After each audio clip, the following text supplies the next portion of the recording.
Hello guys, അപ്പോൾ നമ്മുടെ ഇന്നത്തെ സ്പെഷ്യൽ കണ്ടാലോ. ഇന്ന് ഒരു തീയലാണ് കേട്ടോ നമ്മൾ തയ്യാറാക്കുന്നത്. അതിനായിട്ട് ഇതേ ഒരു ചട്ടി നന്നായിട്ട് ചൂടായപ്പോൾ അതിലേക്ക് ഒരു 3 ടേബിൾ സ്പൂൺ വെളിച്ചെണ്ണ ഒഴിച്ചിട്ടുണ്ട്.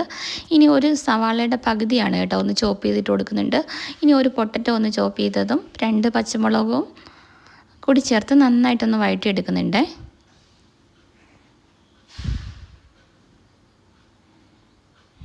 ഇത് നന്നായിട്ട് വഴറ്റിയതിന് ശേഷം നമുക്ക് ഒരു ഗ്ലാസ് വെള്ളവും കൂടി ഒഴിച്ച് അത് നന്നായിട്ടൊന്ന് വേവിച്ചെടുക്കണം. ആവശ്യത്തിനുള്ള ഉപ്പ് കൂടി ആഡ് ചെയ്തതിന് ശേഷമാണ് കേട്ടോ വേവിക്കാൻ വെച്ചിരിക്കുന്നത്. ഇനി 1 കപ്പ് തേങ്ങ എടുത്തിട്ടുണ്ട്. ഈ തേങ്ങ നല്ല ബ്രൗൺ കളർ ആവുന്നിടം വരെ നമുക്കൊന്ന് വറുത്തെടുക്കണേ.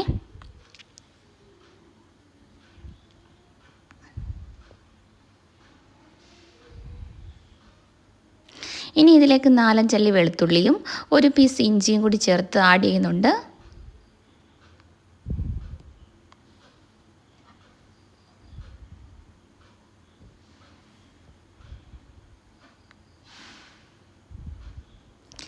ഈ തേങ്ങയൊക്കെ നല്ല ബ്രൗൺ കളറായി വരുന്ന സമയത്ത് നമുക്ക് പൊടികൾ ഓരോന്നോരോന്നായി ആഡ് ചെയ്യാം. 1/4 ടീസ്പൂൺ മഞ്ഞൾപ്പൊടിയും കുരുമുളക് പൊടിയും മുളക് പൊടി കുറച്ച് മല്ലിപ്പൊടി, ഇത്രയും പൊടികളാണ് കേട്ടോ ഇതിലേക്ക് ആഡ് ചെയ്തത്. എന്നിട്ട് ഇതിൻ്റെ പച്ചക്കുത്ത് മാറുന്നിടം വരെ നന്നായിട്ടൊന്ന് മിക്സ് ചെയ്യുക.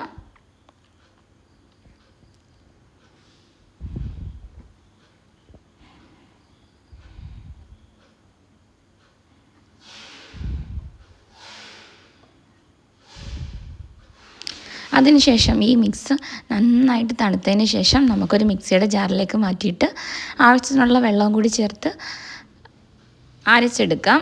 ആ അരച്ച മിക്സ് നമുക്ക് വെന്ത് വന്ന വെജിറ്റബിൾസിലേക്ക് ഒഴിച്ചു കൊടുക്കാം. ഇനി ആവശ്യത്തിനുള്ള ഉപ്പും കുറച്ച് പുളിവെള്ളം ഒന്ന് സോക്ക് ചെയ്തതാണ്, നമ്മുടെ പിഴുപുളി ഒന്ന് സോക്ക് ചെയ്തതുകൂടി ഒഴിച്ചു കൊടുക്കുന്നുണ്ട്. ഇനി ഇതിലേക്ക് നമുക്ക് കൊഞ്ചുണ്ടെങ്കിൽ ഉണക്ക കൊഞ്ചോ നമ്മുടെ അല്ലാത്ത കൊഞ്ചോ ഒക്കെ ഉണ്ടെങ്കിൽ ആഡ് ചെയ്ത് കഴിഞ്ഞാൽ അടിപൊളി ടേസ്റ്റ് ആയിരിക്കും. ഇപ്പം നമ്മൾ കൊഞ്ചും അങ്ങനെയുള്ള ഐറ്റംസ് ഒന്നും ആഡ് ചെയ്തില്ല. നമ്മുടെ വെജിറ്റബിൾസ് വെച്ചിട്ടുള്ള അടിപൊളി ഒരു തീയലാണ്. എല്ലാവരും തയ്യാറാക്കി നോക്കുക. വീഡിയോ ഇഷ്ടപ്പെട്ട ചാനലൊന്ന് ഫോളോ ചെയ്യുക. ഇതേപോലുള്ള സിമ്പിളായിട്ടുള്ള വീഡിയോസും റെസിപ്പീസുമായിട്ട് കാണാം.